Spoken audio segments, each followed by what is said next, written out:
बिस्मिल्लाहिर्रहमानिर्रहीम। मैं हूं ताहिर परवेज़ मलिक। आज हम बैठे हैं माल्टन ऑफिस में अपने।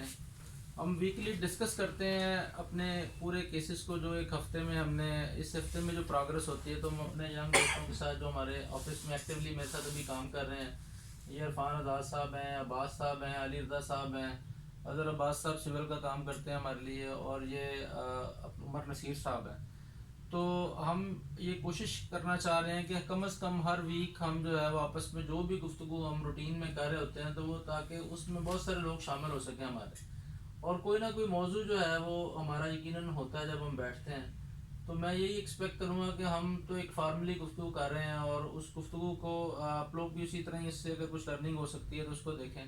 तो ये बड़ा सवाल हमारे दिल में अक्सर आता है कि कैसे हम किसी भी केस को अपने हक में उसका फैसला करवा सकते हैं जो हमारा क्लाइंट है, या यूं इसको कहा जाए कि कैसे हम अपने केस को दी बेस्ट अंदाज से प्रेजेंट कर सकते हैं। ये हर क्लाइंट की ख्वाहिश होती है कि जो मेरा वकील है, जिसको मैंने वकील मुकर्रर किया है, वो दी बेस्ट फॉर्म में जो है, जो एडमिसिबल फॉर्म में वो अदालत के अंदर मेरे मौक़िफ़ को पेश करे। तो अब अक्सर जो नए वकला हैं उनको ये समझ नहीं आ रही होती कि ये कैसे इस तरह मुमकिन है कि जो है वो चीज़ें मौजूद हैं और उसके बावजूद अदालतें उनको कंसिडर नहीं कर रही। तो वो एज सच प्रैक्टिस की बात यह है कि बहुत सारी चीज़ें मौजूद होती हैं, लेकिन वो बाज़ दफ़ा एडमिसिबल नहीं होती है एविडेंस के अंदर, और जब कोर्ट फाइनल फैसला करती है तो उनको कंसिडर नहीं कर पाती। अभी लास्ट वीक हम जब विज़िट कर रहे थे अदालतों के अंदर, तो जो सबसे सीनियर जज थे यहाँ पे, वो यंग बच्चों को समझा रहे थे, और उन्होंने एक मिसाल भी कोट की कि मैं 16 साल में केस लड़ता रहा, 15-16 साल उन्होंने टाइम बताया कोई, और 16 ईयर के बाद जब मैं फैसला करने लगा, तो मैंने जब देखा सूट फॉर पार्टीशन में, तो मैंने क्वेश्चन किया कि इसका टाइटल डॉक्यूमेंट किधर है, किसी ने एग्जिबिट ही नहीं करवाया टाइटल डॉक्यूमेंट। तो वो पीछे से कहता है, बंदा बोला जो प्लेटिव था, कि जी वो तो मेरे पास घर पड़ा हुआ है। तो वो ऐसी सिचुएशन में, यानी 16 साल केस लड़ लिया, आपने प्लेंट भी फाइल कर दी, आपने रिटन स्टेटमेंट भी फाइल कर दिया, अगर हम सिविल की बात करें, तो एट दी एंड जाके जब शहादतें सारी हो गई तो डॉक्यूमेंट एग्जिबिट ही नहीं करवाए। तो अब ये एग्जीबिशन ऑफ डॉक्यूमेंट या एग्जिबिट होना, डॉक्यूमेंट का मार्क होना, कब, कहाँ, कैसे, क्यों, ये ऐसे अक्सर सवाल पूछे जाते हैं। तो मेरा इरादा ये था कि भी हम आज के दिन ना इस मौजू को के ऊपर गुफ्तगू करें कि ये एग्जिबिट क्या है, मार्क क्या है, कब होता है, ये क्या साइंस क्या है। तो मेरे ख्याल में हमें जो है ना वो फ़ौरन मेरे दिन में इसलिए ये ख्याल आया कि जैसे ये इरफान साहब हैं, तो ये आज ही शहादत करा गए हैं अपने केस के अंदर।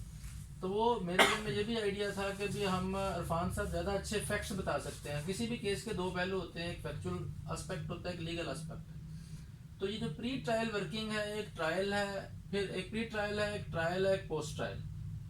तो जब हम प्री ट्रायल वर्किंग जब करते हैं, अगर हम उस वक्त ही अच्छे तरीके से प्री ट्रायल वर्किंग कर लें, तो ये बड़ा अच्छा हो जाता है कि हम उस केस को के बारे में हमें पहले ही पता लग जाता है कि कौन कौन सी चीज़ मंगाने वाली है, कौन कौन सी चीज़ हम सदका निकलवाने वाली है, और कौन कौन सी चीज़ हमारे पास अवेलेबल है, या किस पर हमने रिलाई करना है। तो ये सारी बातें प्री ट्रायल वर्किंग की हैं।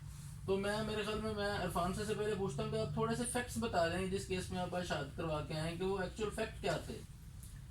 सर उसमें फैक्ट्स ये थे कि मेरे जब मतलब अमूमी तौर पे ऐसा होता है कि जब बच्चा वो इंटरमीडिएट या क्लास किसी में होता है, तो उसके जब बोर्ड के लिए उसने एग्ज़ाम देने होते हैं ना, तो उसमें बाज़ औक़ात वालिदैन उस तरह से पार्टिसिपेट नहीं करते। तो ऐसा होता है कि टीचर खुद से वो फिल करके आपकी डेट ऑफ बर्थ लिख देता है, आपकी दूसरी चीज़ों को बाईपास करके। टीचर मतलब लिख देता है बाईपास करके, लेकिन आगे जाके उसके लिए जो है ना काफ़ी मसाइल हैं, उन्हें दुरुस्त करवाना जो है ना वो काफ़ी एक मुश्किल मरहला होता आपकी है। डेट ऑफ बर्थ कहाँ गलत थी? मेरी डेट ऑफ बर्थ, मेरा जो सेकेंडरी सर्टिफिकेट था उसमें गलत थी, तो मुझे वो दुरुस्त करवानी थी, जिसके लिए मुझे सूट फॉर डिक्लेरेशन फाइल करना पड़ा। अच्छा, तो यानी आपने उसके लिए किस किस को पार्टी बनाया? लाहौर बोर्ड को और अवामुन नास को आमतौर पे उसमें पार्टी बनाया जाता है, ताकि लाहौर बोर्ड के अलावा कल को आप जब सूट फॉर डिक्लेरेशन कौन सी बताएं, आप बताएं सेक्शन। जी अदर साहब। जी बहुत मेहरबानी sir, thank you. Suit for declaration जो होता है वो actually specific relief act section 42 से डील करता है, जिसमें हम सूट फॉर डिक्लेरेशन फाइल करते हैं। और और डिक्लेरेशन जो है उसमें एक खास बात होती है जो हम पिछले वीक पढ़ रहे थे कि डिक्लेरेशन क्या होता है। डिक्लेरेशन ये होता है कि आप वो चीज़ डिक्लेयर करवाने चाह रहे हो जो ऑलरेडी एग्जिस्ट करती है। ऐसे हकूक, ऐसे हकाए, ऐसे हकूक आपके या आपके राइट जो हैं जो ऑलरेडी एग्जिस्ट करते हों, आप उन्हें डिक्लेयर करवाना चाह रहे हो, और कोई बंदा या उसे इनकार करे या इरादा रखे इनकार करने का, तो आप उसको सूट फॉर डेक्लेरेशन के थ्रू डिक्लेयर करवाते हैं कोर्ट से। यानी कोई नए राइट नहीं क्रिएट होते हैं, हाँ, आप ये कहना चाह रहे हैं? हाँ, नए राइट नहीं होंगे, मतलब उसकी सिंपल मिसाल है कि अब तो खैर सक्सेशन सर्टिफिकेट की हम डेक्लेरेशन की सिंपल बात कर लेते हैं कि जब मूवेबल इमूवेबल प्रॉपर्टी पे अगर कोई बंदे की डेथ हो जाती है तो डेफिनेटली मरने वाले के राइट जो हैं वो फौरन शिफ्ट हो जाते हैं उसके बच्चों में, उसके वारसान में। तो वो ऑलरेडी राइट तो अवेलेबल होते हैं at the time of death any person, जो उनके बच्चों को, लेकिन वो फॉर्मली जो है वो कोर्ट के थ्रू डिक्लेयर करवाना होता है हम ही इसके बच्चे हैं और हम ही मतलब इसके वारिस हैं और हमारे नाम पे ये प्रॉपर्टी यानी जो सेक्शन 42 की आप बात करना चाह रहे जी हैं, 42 specific relief act. Specific relief act. अब स्पेसिफिक रिलीफ एक्ट में जैसे इनका प्रॉब्लम था कि किसी की डेट ऑफ बर्थ अब खराब हो गई, अब डेट ऑफ बर्थ ये हम प्री ट्रायल में बैठे हैं, अब ये इनको क्लाइंट समझ लेते हैं, फर्ज कर लेते हैं कि इस समय के लिए क्लाइंट है। जब हम प्री ट्रायल वर्किंग में जाएंगे तो हमें ये पहले पता लग, हमने ये असेस करना है कि इसके ऊपर हम दावा जब करेंगे तो क्या क्या हमें करना चाहिए। जैसे इन्होंने बताया सूट फॉर डिक्लेरेशन होना चाहिए, इसके अंदर अगर हमें फौरी तौर पे इंजंक्शन की ज़रूरत नहीं है कि किसी चीज़ अगर हमें ज़रूरत होगी तो हम इंजंक्शन भी ऐड कर सकते हैं, लेकिन हम कॉन्सिक्वेंशियल रिलीफ इसमें ऐड कर लेते हैं वैसे ही कि भी इसके बाद अगर फर्ज के डिक्लेयर होने के बाद कॉन्सिक्वेंटली जो भी अगर हमें काम करवाना पड़े तो थोड़ा सा हम अपने दावे को ब्रॉडर करते हैं। सबसे पहले हम ये देखते हैं कि हमने अदालत से मांगना क्या है पीटा।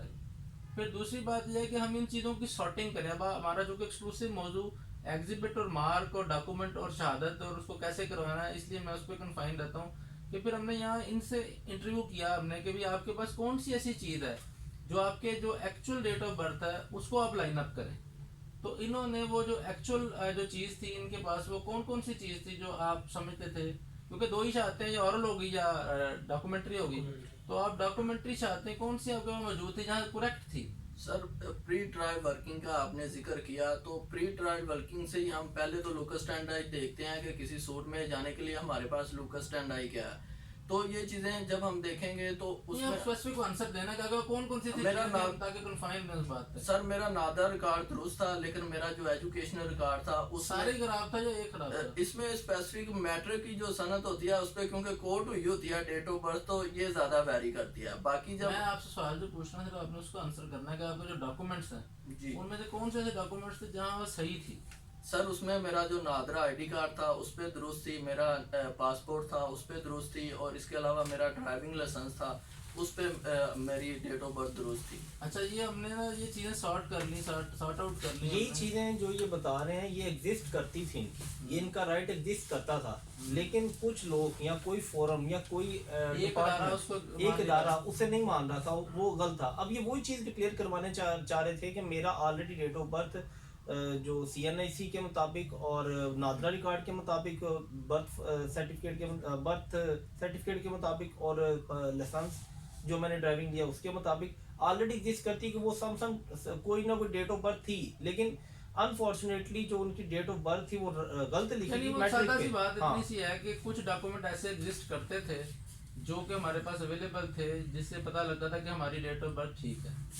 उसके बाद अगली बात, इसके पास इनके पास अब और एविडेंस हो सकती थी जो हमने इनसे पूछा कि कौन से ऐसे बंदे हैं जिन्होंने जो आपसे उम्र में बड़े हैं। ये कोई मलेदार हो सकता है, इनकी वालदा हो सकती थी, इनके वालद हो सकते थे, इनके भाई हो सकते थे। तो वो हम प्री ट्रायल वर्किंग में हमने पहले सॉर्ट आउट किया लिस्ट ऑफ विटनेस में किसको होना चाहिए। तो इन्होंने ऑप्ट किया, आपके दो भाई थे मेरे ख्याल, जो आपसे बड़े हैं छोटे हैं वो? उसमें एक मेरा बड़ा भाई था, एक मेरा छोटा भाई था। अच्छा, आपने एक और बात भी मुझे बताई थी जब ये हम दावा तैयार कर रहे थे कि कोई आपका ऐसा बहन भाई भी था जिसकी इस गलती की वजह से उसकी डेट ऑफ बर्थ आपके करीब आ गई थी, ऐसा भी था? जी जी बिल्कुल ऐसा ही था। मेरा एक भाई है, वो मुझसे उम्र में, अगर वो मेरे जो एजुकेशनल डॉक्यूमेंट्स हैं उनकी डेट ऑफ बर्थ को मैं कंसीडर करता हूं तो मेरा और मेरे भाई का सिर्फ 3 माह और कुछ दिन का फर्क बनता है, जो पॉसिबल नहीं है। अच्छा, अब मैं आपको यहाँ ये ऐड करूँ कि अब देखिए कितना बड़ा ये जेन्युइन एक इशू आपको नजर आ रहा है कि जी 2 भाई हैं और उन भाइयों के दरमियान 3 माह का गैप है जो कि प्रैक्टिकली पॉसिबल नहीं है।